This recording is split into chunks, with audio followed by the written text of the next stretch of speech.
10:36 AM, November 23, 2024. Overnight si part 2, morning dishes for your vlog. Bago ako naman errands. Tapos balay mga 10-11 AM na guys. May kasi karon ang mga nagklase karon mga senior high o elementary. So last day na nako karon, masuot to face mask. So mga next week, di na ako mag-face mask officially day. Kung na ay enrollment diri or kung interview si Ma'am Rosie, dili na ako pwede musuot to face mask. Di ba? Katong last Monday of this week, wala ako nag-face akong face mask gibutang na ako diri Gibutang na ako diri. Wala ako gisuot. Katong nag-library ko especially, wala ako nagsuot. Pero karon officially last day na ako susuot ani nga face mask.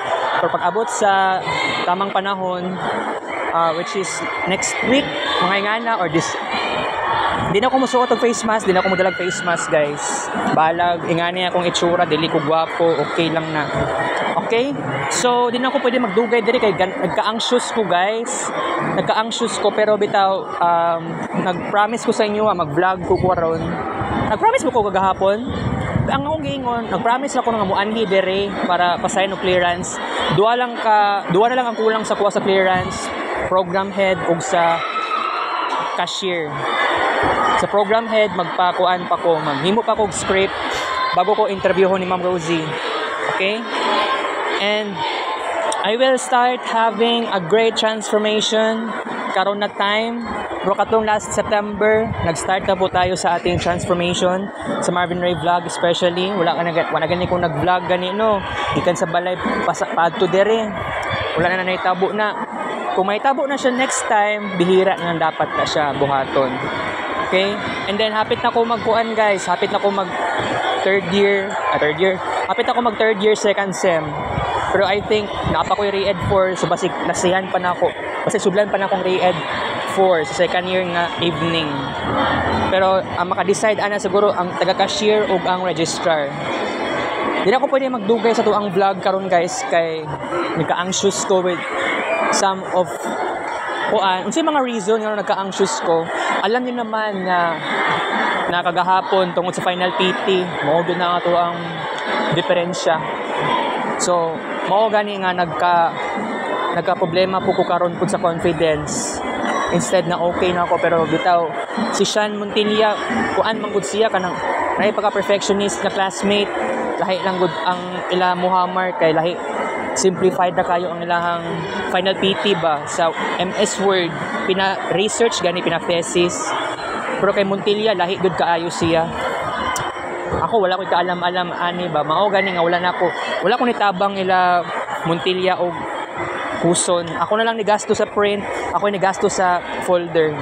So wala ko'y mahimo kay mabuang na gani ko. Wala lang gani na ako gina-share sa akong mga classmates unsa akong mga struggles na ako. Mao gani nga naramdaman na ako nga nagsakit pud akong kasing-kasing. Kay murag nabismod akong mga kauban na ako sa final PT. Pero sige lang kay gi-force man ko sa Ginoo nga kailangan i-stop na gyud nako ning ako ang pag-kids paint. Mao gani nga nag-decide na ako agabi na dapat sugod ugma wala na tay kids paint. Kaganiha part 1 morning nagkaroon po tayo 2,000 plus na kids paint pictures. Mao na pinakatama.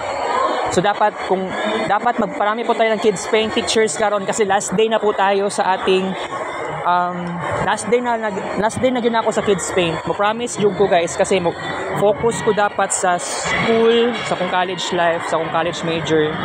Di na ko ni ibaliwala kasi dili gud ni sayon ang tanan sa kuha. And so far wala yata akong mga kauban sa BSIT 3. Wala man yata nangundang ang uban, wala ko kabalo. Kay dagan magud kaayo ang IT na set A, na pay set B.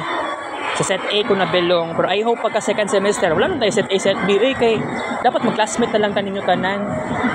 Okay ra na. Pero by the way, I have to tell you right now guys na di na ako magdugay karon, so magbabay na ako karon guys. Dili ko okay. Kinain ako ng maling sistema aning kuan guys, kining aning situation na ako. Bago na ako, di sa ko mag-kids paint. Mag-kids paint na lang ko pag graduation day na. Tayo pa kaayo, no? Pero ang atong Renaissance, itong arts, masig 12 lang kabuok sa isa ka screen record, okay na ko ana. Pero, mao na gyud ni, mag-promise na gyud ko, kailangan baguhon ang sarili na ako, guys, kay nagka-failure ko kahapon. Basta ma-failure na po tag-usab, di na po na, tama na. So, makulbaan ko, di na gyud ko ganahan o gingani, na disheartening ko, sakit ang kasing-kasing, di na pwede sa kuha ng ingana. So, okay? May lang sa ang vlog kasi ni anhi pa ko nagawas ko balay alas 10 pasado na dili ka ganyan as 9. Okay? Kita kay Sparks vlog di ka show. Ang sign, di anxious ko guys, sorry.